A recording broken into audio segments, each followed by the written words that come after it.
तर बारामती मतदारसंघामध्ये उद्या तिसऱ्या टप्प्यासाठी मतदान पार पडतंय। बारामती लोकसभा मतदारसंघामध्ये 23,72,668 मतदार आहेत।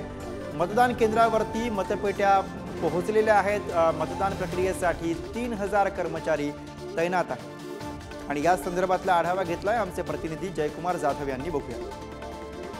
मतदान प्रक्रिया पार पडणार आहे। त्यापूर्वी संपूर्ण प्रशासन सज्ज झालेलं आहे। आपण या ठिकाणी पाहू शकता वकार महामंडळाचे जे ठिकाण आहे या ठिकाणी मतदान पेट्यांचं वाटप केलं जात आहे। निवडणूक अधिकारी जे आहेत त्या अधिकाऱ्यांकडून त्या पेट्या घेतल्या जात आहेत। त्यापूर्वी त्या सर्व मशीन्स यंत्रणा चेक केल्या जात आहेत आणि आता एकूण बारामती लोकसभा मतदारसंघामध्ये 23,72,000 इतके मतदार आहेत आणि फक्त बारामती विधानसभेचं बघितलं तर आपण यामध्ये 380 पोलिंग बूथ उभारण्यात आलेले आहेत आणि यासाठी 3000हून अधिक कर्मचाऱ्यांची नेमणूक या ठिकाणी करण्यात आलेली आहे आणि ही सर्व प्रक्रिया आपण या ठिकाणी पाहू शकता की टेबल उभारण्यात आले।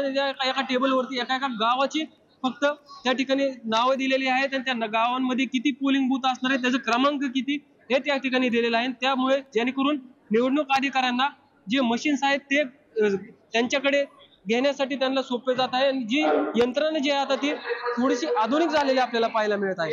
जयकुमार जाधव, पुढारी न्यूज, बारामती। बारामती मतदारसंघामध्ये उद्या तिसऱ्या टप्प्यासाठी मतदान पार पडणार आहे। बारामती लोकसभा मतदारसंघात 23,72,000हून अधिक मतदार आहेत आणि त्यासाठीची सगळी तयारी आता सुरू आहे।